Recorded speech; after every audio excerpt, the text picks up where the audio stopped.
A violent October storm tore the entire roof off a beloved small-town church in Ohio.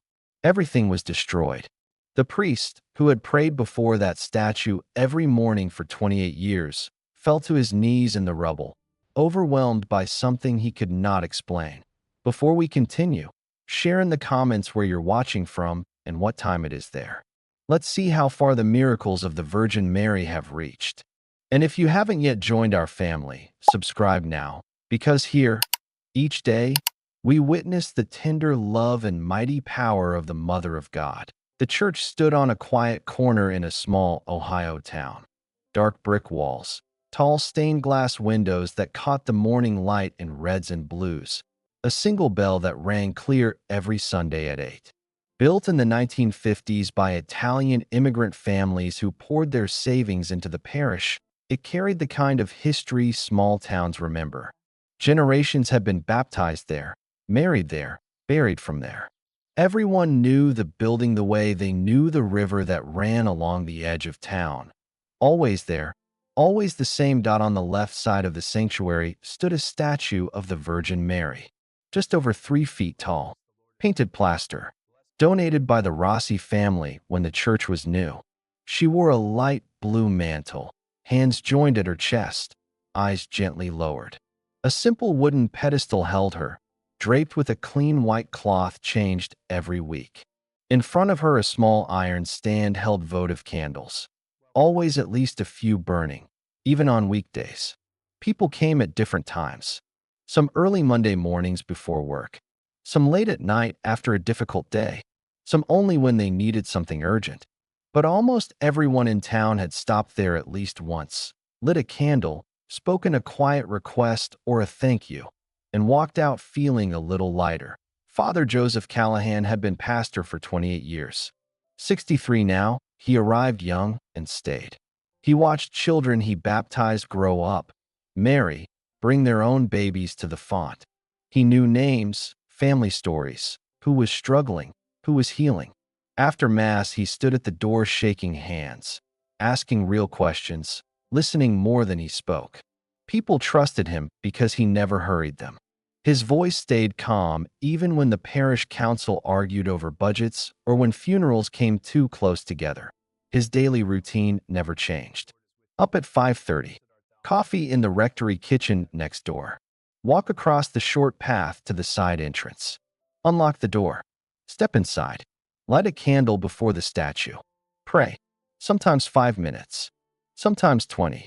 He spoke to the Virgin Mary the way he spoke to old friends. Plain words, no ceremony. That Tuesday in October began like every other. Joseph organized the sacristy, checked the week's Mass intentions, answered emails from the diocesan office. Ordinary day, clear sky, light breeze. He stopped at the statue before leaving, made the sign of the cross, spoke quietly. Take care of everything here, please. Not formal, just his way. After 28 years, he talked to her like someone who had been listening a long time. He locked the main door, walked back to the rectory, ate dinner, watched the local news. Forecast said light rain later in the week. Nothing serious. He went to bed at 9. Slept. The noise woke him. In a gradual build. No warning rumble. Just sudden, ferocious wind, like someone flipped a switch and turned the world up full. The rectory shook. Windows rattled hard. Rain hit the glass in sheets. Joseph sat up in the dark, heart pounding. He had lived through storms before. Nothing like this. Power cut out. Everything black. Only the howl outside and the house creaking under pressure. Hail came next, ice hitting the roof like hammers. He moved to the central hallway, away from windows, sat on the floor with his back to the wall. Prayed. Rosary in his hands. Beads moving fast, he heard crashes. Cracking. Things falling. Could not tell where. Tree? Power pole? Roof tile? He did not know. The church stood less than 100 feet away. He could not reach it. Could only wait in the dark, listening, praying, asking it to pass. The storm lasted 3 hours. Wind eased first. Rain slowed. Hail stopped. When gray light appeared around 6, Joseph stood, legs numb, body stiff. He opened the front door of the rectory. The parking lot looked like a war zone. Branches everywhere, leaves plastered wet on cars. A large maple that had stood in the corner lay across two vehicles. Light pole bent. Wires sagged low. Water pooled deep in places. Trash cans dented against fences. Pieces of roofing scattered across the asphalt. Joseph looked toward the church. The roof was gone. Completely gone. No shingles. No beams. Just open sky. His heart slammed against his ribs. He ran, dodging branches, splashing through water that reached his ankles, breath sharp. Reached the main doors. Pushed. One door jammed against fallen debris inside. He shoved with his shoulder. Pain flared. Door gave enough to slip through sideways. Inside he stopped. The air smelled of wet plaster and broken wood. Rubble everywhere. Pews crushed under massive beams. Stained glass on the right side shattered. Colored shards mixed with water on the stone floor. Main altar buried under drywall and insulation. Ceiling gone. Gray clouds drifting slow overhead. Joseph moved carefully. Floor unstable. Stepped over broken wood. Around puddles dark with dust. Heart pounded harder with every step. He looked left, toward the side altar where the statue stood. He kept walking. Stepped around a fallen beam. Over a pile of bricks. Then he saw. He stopped. The statue of the Virgin Mary stood exactly as always.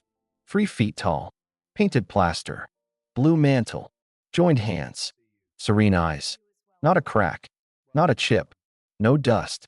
White cloth beneath spotless. Candles still upright in their iron stand, though unlit. Around her, total ruin. A huge roof section had collapsed directly behind the pedestal. Bricks scattered. Wood splintered. Debris piled high on both sides. But nothing had touched her. Nothing had fallen on the pedestal. Nothing had struck the statue. Joseph felt something pass through the air, faint, sweet, unmistakable. Roses. No flowers anywhere. No air freshener. Just the scent. It lasted a few seconds. Then gone. He fell to his knees in the wet rubble. Hands shaking. Tears came fast. He stayed there, kneeling before the statue in the middle of destruction, until he could breathe again. The storm had passed, but the damage remained. Father Joseph Callahan stood in the ruined sanctuary, knees pressed into wet rubble, staring at the statue of the Virgin Mary. She stood exactly as she always had. 3 feet tall, painted plaster, light blue mantle, hands joined, eyes gently lowered. No crack, no chip, no dust on the white cloth beneath her feet. Around her lay total devastation. Massive roof beams splintered across crushed pews, shards of stained glass glittering in pools of black water, chunks of plaster and insulation scattered like broken snow. A huge section of the ceiling had collapsed directly behind the pedestal. Yet nothing had touched her. Nothing had fallen on the altar. Nothing had struck the statue. Joseph felt the scent again. Roses, faint but unmistakable. No flowers in the church. No air freshener. Just the sweet, clean fragrance passing through the damp, heavy air. It lasted perhaps 10 seconds, then vanished. He stayed on his knees. Tears came without sound. He did not try to explain it. He simply remained there until his legs cramped and he had to stand. He moved slowly through the wreckage. Stepped over fallen beams. Around puddles that reflected gray sky. The main altar lay buried under drywall and wood. The tabernacle door hung open, empty. The sacristy door had been blown inward. Vestments soaked. He walked back to the side altar, looked up through the open roof. Clouds drifted slow. He made the sign of the cross once more. Then he heard voices outside. He returned to the main doors, pushed them wider. Parishioners had begun to arrive. First 1, then 3, then a dozen. Faces pale, eyes wide. They stopped at the threshold, stared at the destruction, then saw Father Joseph standing in the center aisle. "Father," one man called. "Paul," a longtime usher. "Are you all right?" Joseph nodded. Voice rough from the night without sleep. "Come in." Carefully, they entered, moved in silence. stepped over debris, looked up at the open sky where the ceiling used to be. Then they saw the statue. One woman, Maria, who lit a candle every Monday morning, gasped, covered her mouth. Another man, Tom, who had carried the processional cross for 20 years, dropped to one knee without thinking. A young mother with a toddler on her hip stared, eyes filling. Word moved fast. Phones came out. Photos taken. Calls made. Within an hour, the parking lot filled with cars. People stood in the street. Some cried. Some prayed aloud. Some simply looked. Joseph walked among them, touched shoulders, spoke quietly, told them the statue was unharmed, told them no one had been inside when the roof went, told them they would rebuild. His voice stayed calm, but inside he felt something he had not felt in years, something beyond words. Gratitude so deep it hurt that by noon the diocesan office had been notified. Engineers arrived, insurance adjusters. Volunteers began clearing paths through the rubble so they could assess structural damage. Joseph stayed until dusk, only left when the fire department insisted everyone leave for safety. He walked back to the rectory, sat at the kitchen table in the dark, did not turn on a light, did not eat. He held the rosary his mother had given him when he was ordained, beads worn smooth.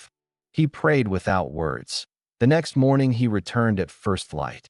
Volunteers had already gathered, men with chainsaws clearing fallen branches, women bringing coffee and sandwiches, teenagers carrying buckets of broken glass. Joseph thanked each one by name. Then he went inside. He walked straight to the side altar. The statue still stood untouched. Someone had placed fresh flowers at the base, daisies and carnations from nearby yards. A candle burned again, lit by an early arrival. Joseph knelt once more, stayed longer this time. Over the following days, the parish moved with quiet determination. Cleanup crews worked every evening after work hours. Engineers declared the walls sound, the foundation solid. The roof would need complete replacement. Pews could be salvaged or replaced. Stained glass would take time and money, but the church could be rebuilt on the same ground. Joseph kept the statue accessible. Volunteers built a temporary canopy outside so people could still come and pray. Candles burned day and night. People left notes tucked under the cloth. Intentions, thank yous, small promises. Joseph read them when no one watched. Kept them in a box in the rectory. One evening, alone in the half-cleared sanctuary, he smelled roses again. No one else around. No flowers nearby. The scent wrapped around him, sweet, clean, unmistakable. It lasted longer this time, perhaps 20 seconds. When it faded, he sat on an overturned pew and wept quietly. Not from sorrow, from something deeper. Word of the statue spread beyond the parish. People from neighboring towns came. Some brought tools. Some brought money. Some brought only themselves. A man who had not been to Mass in 15 years showed up with a chainsaw and worked 3 days straight clearing debris. A woman undergoing chemotherapy left a candle every morning before her treatment. A teenage boy who had argued with his father about college joined the youth group and helped carry lumber. Joseph watched it all, said little. But every morning he entered the church, still roofless, still damp, and lit a candle before the statue. Every morning he prayed the same simple words, "Thank you for staying." The community kept coming, kept working, kept praying, and slowly, piece by piece, the church began to rise again. The days after the storm blurred into a rhythm of cleanup and quiet determination. Father Joseph Callahan walked the ruined sanctuary each morning before dawn, stepping carefully over debris, lighting a single candle before the statue of the Virgin Mary. She stood unchanged, 3 feet tall, painted plaster, blue mantle still soft in the faint light that now fell directly from the open sky. No crack, no dust, white cloth beneath her spotless. Candles burned again, lit by the first volunteers who arrived before sunrise. Joseph knelt briefly each time, spoke the same simple words, "Thank you for staying." Then he rose and began the work. Volunteers came steadily.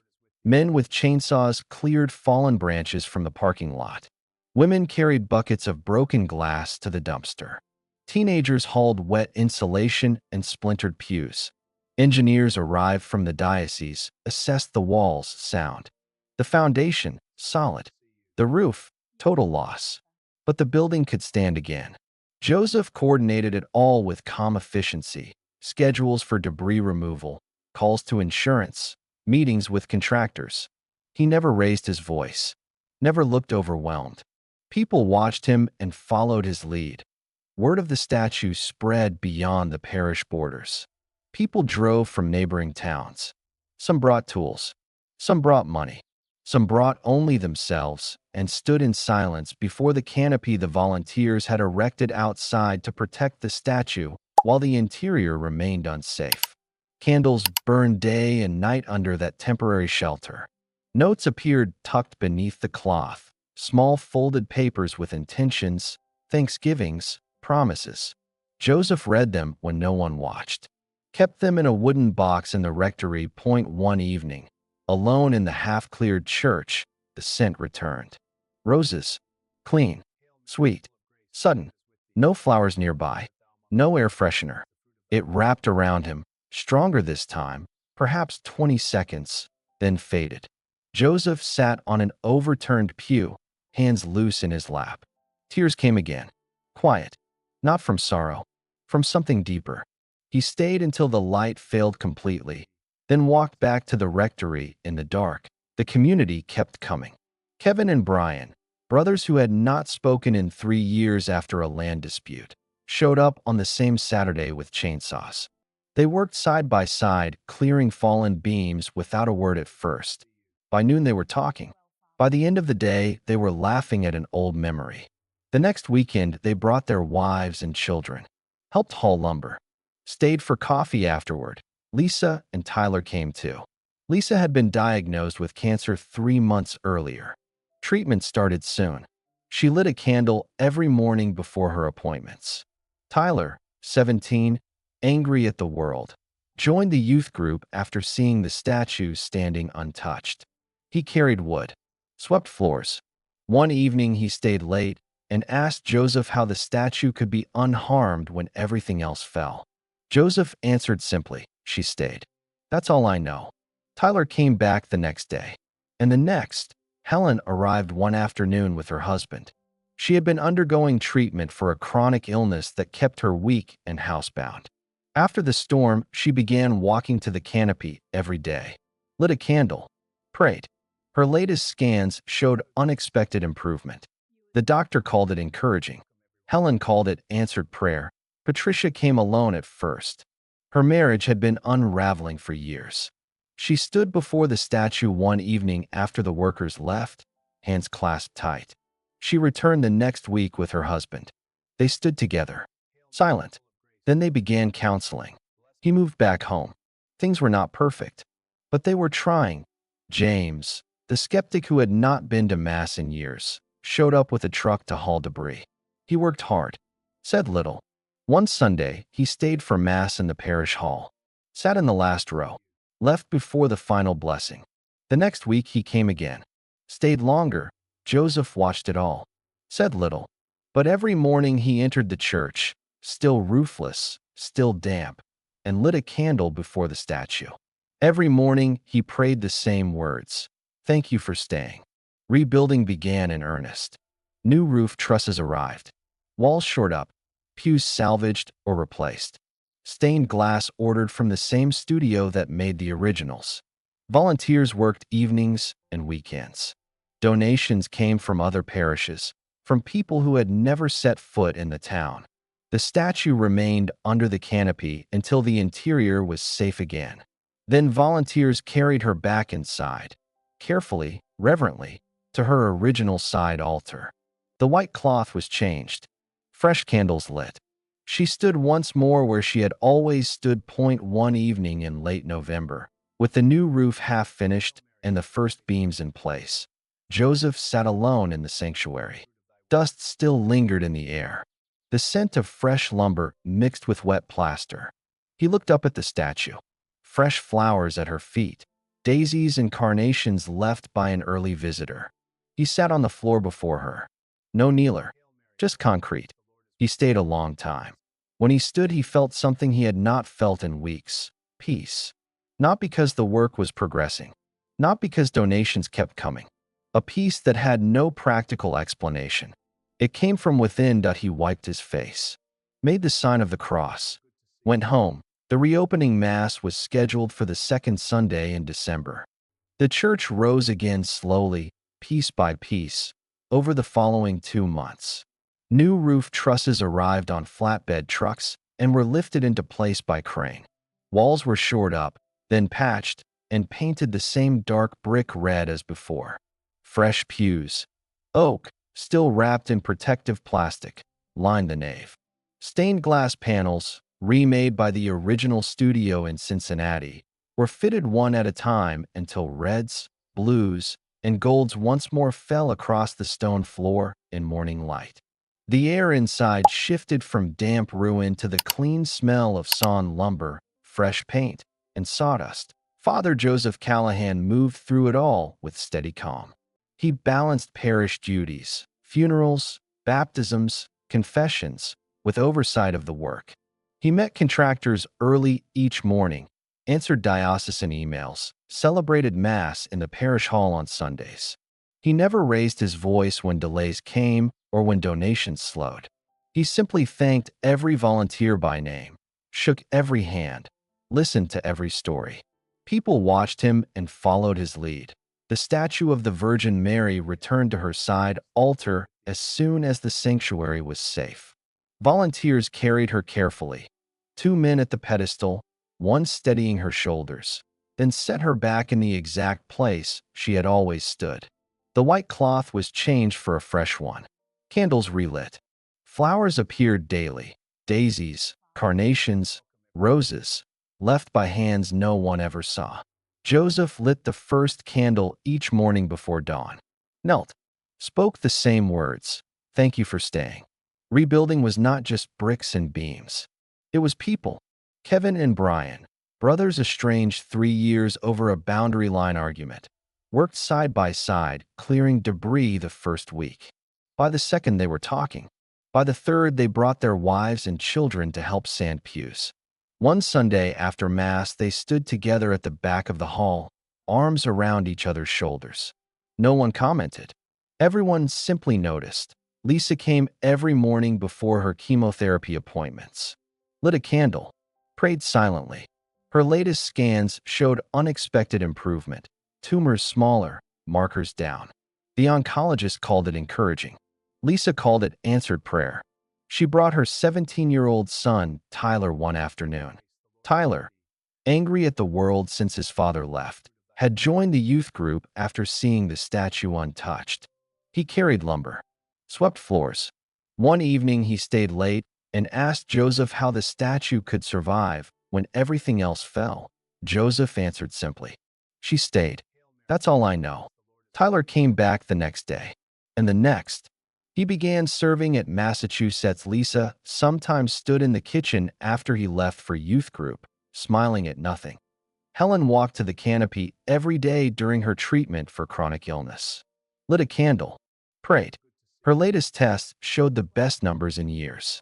She walked without a cane now, stood taller. When she passed the statue, she closed her eyes and stayed a moment longer each time. Patricia came alone at first. Her marriage had been unraveling for years. Arguments, silences, separate rooms. After the storm, she stood before the statue one evening after the workers left, hands clasped tight. She returned the next week with her husband. They stood together, silent. Then they began counseling. He moved back home. Things were not perfect. Good days and difficult days. But he was there. For Patricia, that was already more than she thought she would get back. James, the skeptic who had not been to Mass in years, showed up with a truck to haul debris. Worked hard, said little. One Sunday, he stayed for Mass in the parish hall, sat in the last row, left before the final blessing. The next week, he came again, stayed longer. Eventually, he began sitting closer to the front. Joseph watched it all, said little. But every morning he entered the church, New roof half finished, walls patched, pews still wrapped, and lit a candle before the statue. Every morning, he prayed the same words, "Thank you for staying." One evening in late November, with the interior nearing completion, Joseph sat alone in the sanctuary. Fresh lumber scent mixed with lingering damp. Sunlight slanted through new stained glass. Reds, blues, golds falling across the floor in patterns that had not existed since the storm. He looked up at the statue. Fresh flowers at her feet. Candles burning steady. He sat on the floor before her. No kneeler, just concrete. Stayed a long time. When he stood, he felt something he had not felt in weeks. Peace. Not because the work was progressing. Not because donations kept coming. A peace that had no practical explanation. It came from within. He wiped his face. Made the sign of the cross. Went home. The reopening Mass was scheduled for the second Sunday in December. The second Sunday in December arrived cold and clear.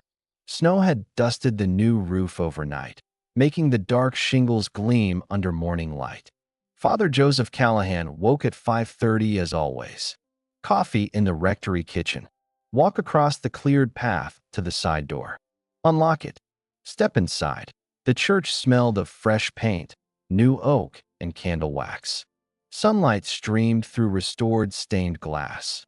Reds, blues, golds falling across the stone floor in patterns that had not existed since October.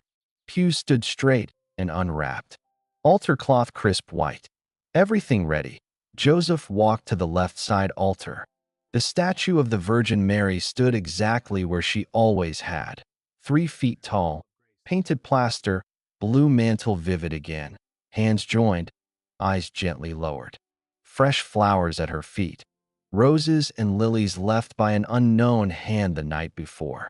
Candles already burning, though he had not lit them yet. He knelt, stayed longer than usual. "Thank you for staying," he said quietly.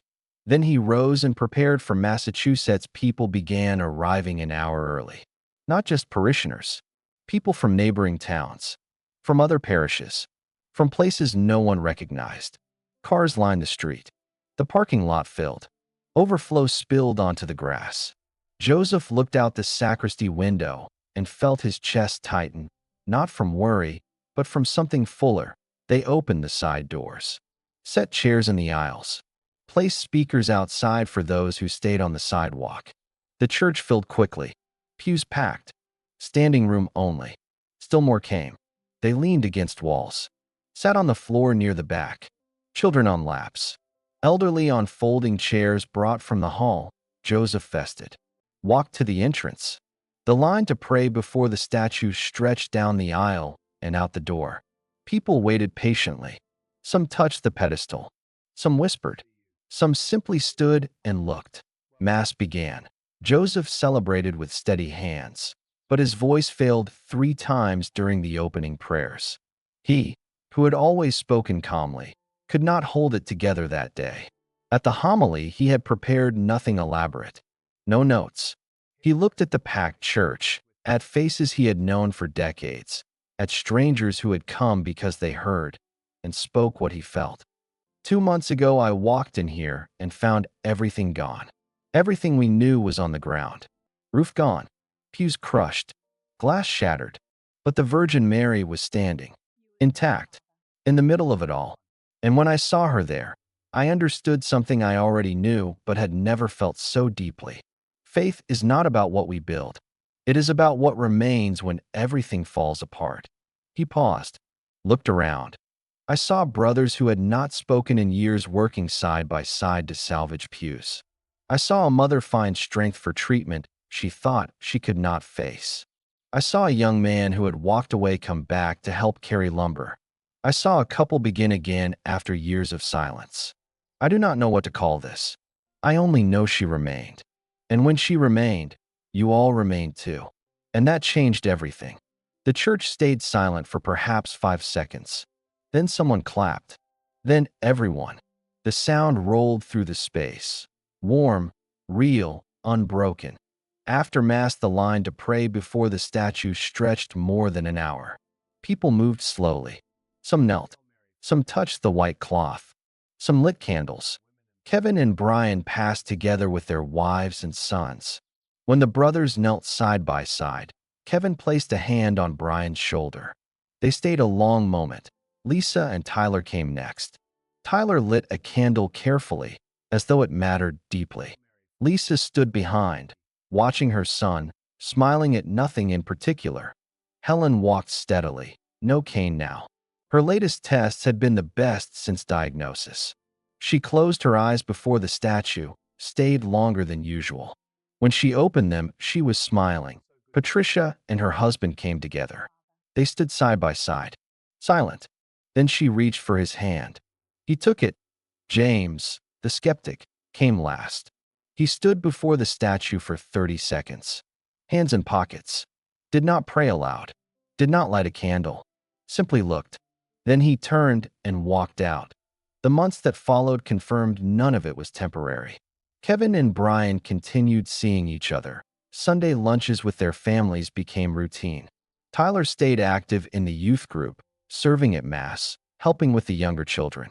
Lisa watched her son change and sometimes stood in the kitchen after he left, smiling for no reason. Helen continued treatment. Scans kept improving. She walked farther each week. Patricia and her husband kept counseling. He stayed home. They had good days and difficult days, but they were together. James began attending Mass regularly. Not every Sunday, but most. He sat closer to the front each time. Joseph never called it a miracle. He did what he had always done, cared for the people. The difference was that now, every morning when he entered the church, he found fresh flowers someone had left at the statue's feet. It became part of the place. One March morning, 5 months after the storm, Joseph entered as always. The church was beautiful again. New roof, new pews, new glass letting in colored light. He walked to the side altar. The statue stood as she always had, fresh roses beside her. He knelt, prayed. He remembered the October morning, the jammed door, the wreckage, her standing intact. He smiled because the storm had taken the roof, the pews, the glass. Everything 28 years of care had kept in place, but it had not taken her. And when she remained standing in the middle of everything that fell apart, something changed in people.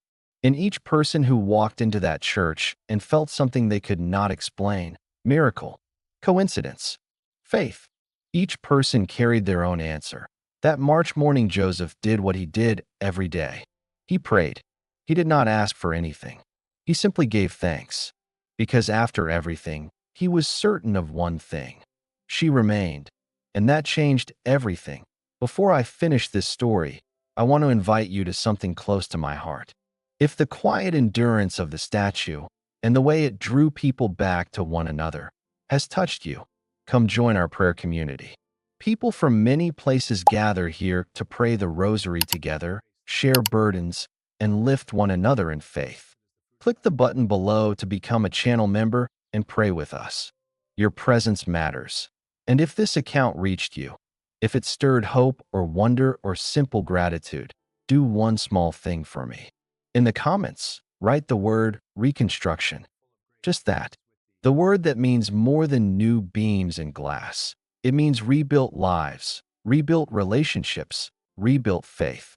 Every time I see it, I'll know another heart believes these quiet miracles still happen. If you have witnessed or received a grace from Our Lady, something large or something small, share it below.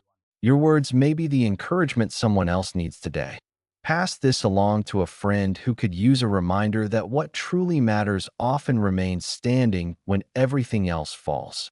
May the Virgin Mary continue to watch over you, your family, and every place where something broken is being made whole again. Amen.